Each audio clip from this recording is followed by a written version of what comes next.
자, 이번에는 엘라네님 사진을 보겠습니다. 레이어가 제대로 세팅이 되어 있네요. 카메라 들지 않았으면은 지나쳤을 풍경. 저도 동의해요. 이제 우리가 어떻게 보느냐에 따라서 남들은 그렇게 안 볼 거를 우리한테는 피사체가 되기도 하고 이제 그런 시선의 전환, 이제 발상의 전환이 있을 수가 있겠죠. 자, 그래서 이 사진은 이야기를 시작하는데 바이사의 이끼의 모습 강인해 보여서 힘내보자는 의미로 사진 너무너무 감사합니다. 자, 그래서 이제 조화로운 속에 강인함을 담는 이야기가 있는 사진. 제가 오늘 올렸던 강의 영상 중에서 이제 사진의 이야기를 녹여내는 것, 그리고 사진을 도구로, 표현의 도구로 사용하는 예술적 접근, 예술적인 접근에 대해서 얘기한 적이 있어요. 그거 다시 한번 보고 오시면 좋아요. 이거 처음 보시는 분들은 넘기지 마시고 꼭 봐주세요. 그렇게 해봤자 10분도 안 돼요. 그죠?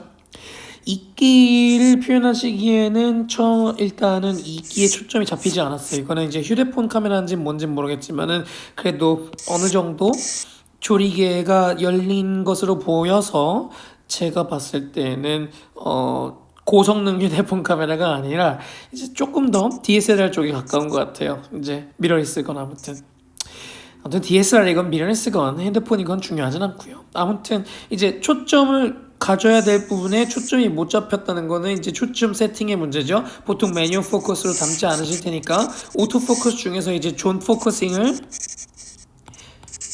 포인트 포커싱을 사용해서 확실히 포커스 포인트를 작게 만드셔서 저기를 이제 가르칠 수 있도록 이제 뷰파인더 위에서 확인해 보시는 게 좋습니다. 아무튼 이제 그거는 이제 기술적인 내용이었고요. 일단 사진에 대한 내용을 조금 얘기를 해봅시다. 자, 구도적으로 볼게요. 자, 무게중심 얘기했죠? 왜 사진의 무게중심입니까? 하시면은 정말로 곤란합니다. 요거 제가 계속 얘기했어요. 다른 강의 안 보시고 오셨다는 거를 바로 지금 반증합니다. 자, 꼭 봐주세요. 무게중심 얘기할게요. 무게중심, 이 녀석 무게중심은 여기에 잡혀있죠? 자, 그것만 봐도 이 사진의 얘기는 끝나요. 이 사진은 정확히 아이고야 50대 50으로 나눠진 완벽한 밸런스가 있습니다. 삐뚤어졌지 않습니까? 무게중심이요. 요거 대충 이해하려고 하지 마시고요. 다른 강의 꼭 보고 오세요. 오늘 업로드한 강의 중에 무조건 있으니까요. 요거 무조건 보셔야 돼요. 아무튼 이제 이렇게 무게중심이 잡혀있고 반반으로 잡혔고 나머지 하나는 물이 있고 나머지 하나는 초록이 있어서 물 경계 초록 물 경계선 물 이렇게 나눠져 있어서 편안함을 주는 구도에 여기 이끼의 표현 아쉽게도 초점이 잡히진 않았습니다만은 이 편안함을 주는 구도와 배경을 사용해서 이끼를 조금 더 얘기를 했다면은 이제 확실히 초점을 좁혀서 얘기를 했다면은 조금 더 좋을 뻔했어요. 자, 조금 더 짜짜짜짜짜 봅시다. 이제 이 사진에서 보면은요 정말 이끼가 주제였다 하면은 사진에서 이끼의 위치가 이 정도에 있는 게 더 좋아요. 정말로 중앙에 올 수 있도록. 사실상 중앙에 살짝 아래에 두실 이유가 없어요. 이렇게 중앙으로 두시면은 훨씬 더 시선에 집중이 되기 마련입니다. 게다가 조리개 값도 상당히 크게 열어놓으신 값은 작고 조리개는 열려있는 그런 상대이기 때문에 여기에 가운데로 집중이 될수록 훨씬 더 큰 효과를 가져오실 수 있기 때문에 다음에 촬영하실 때는 그런 부분도 이렇게 이제 같이 촬영하시는 게 좋고. 자, 하나만 더 할게요. 자, 우리 생각보다 사진을 찍을 때 가까이 가는 사람이 없어요.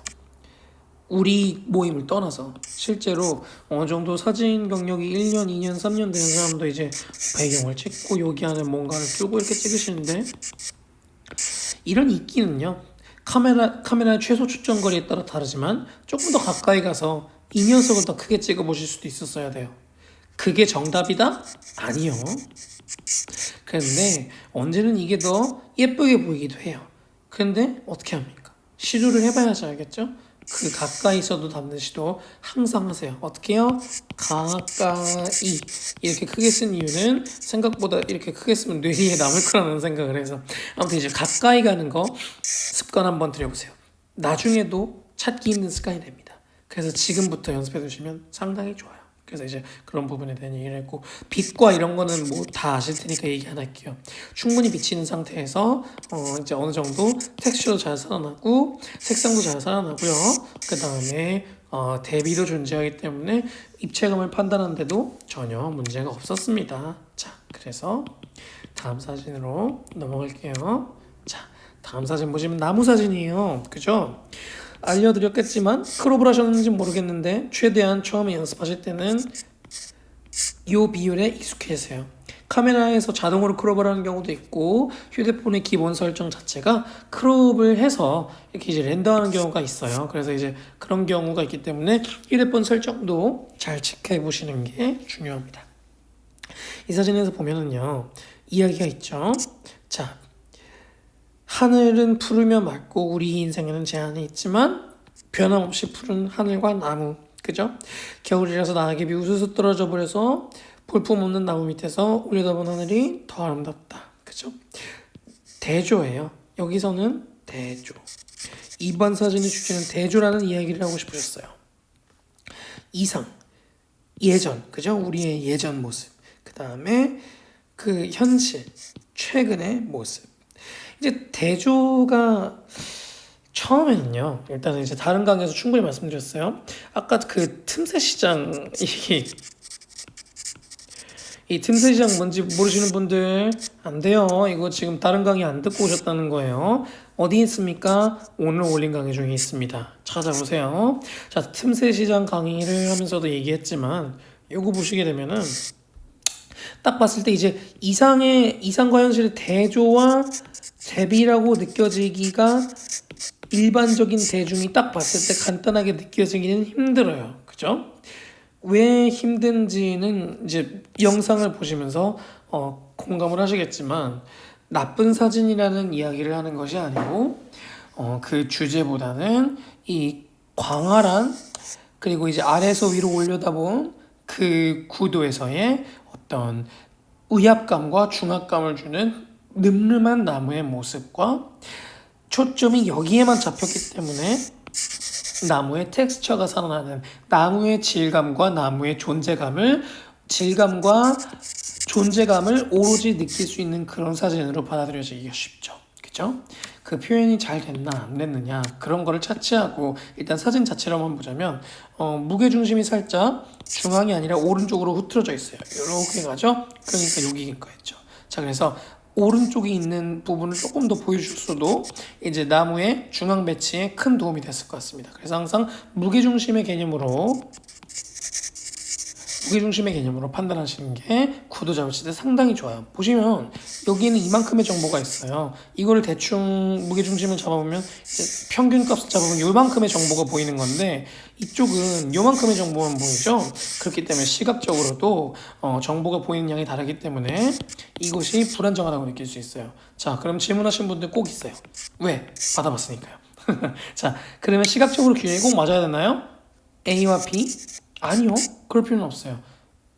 완전히 A와 B가 동일하거나 A와 B가 3분할 선에 위치하게 3분할적인 그런 비율로 존재감을 갖는 거는 관계가 없다. 하지만 어중간한 거는 안 된다. 이거 반복됩니다. 이거 나중에 얘기를 이렇게 할 거예요. 중앙 3분할 어중간 이렇게 단어로만 키워드로만 얘기할 거예요. 자, 이제 이번 강의까지 확실히 다 습득을 해주시는 게 중요하겠습니다. 아무튼 이제 구도 얘기를 다시 하자면은 아무튼 이제 그런 이제 어중간함이 있기 때문에 이제 사진에서 이쪽이 좀 갑갑하게 느껴진다라고 이제 어느 정도 설명을 하겠고요. 이상과 현실을 얘기할 때 좋다면은 어떻게 보면 이제 나레이션을 넣어주는 게 좋겠죠. 그러니까 휴먼 엘리멘트가 사진에 들어가면은 상당히 이야기를 더 많이 할 수 있어요. 이거를 하늘을 올려보는 사람의 모습과 나뭇가지, 앙상한 나뭇가지를 표현했더라면 이제 우리가 좀 갑갑하고 그럼에도 불구하고 하늘을 올려다보고 싶은 우리의 감정을 그려낼 수가 있어서 어느 정도 표현이 되겠지만은 이 사진으로는 이제 그것의 표현이 완벽하지는 못하지 않았나.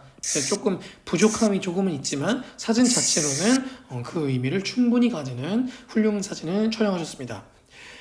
이게 이제 조리개 조절이 가능한 카메라라는 것을 전제로 하면은 이런 사진을 찍으실 때는 조리개를 F8 이상으로 올리시는 게 좋아요.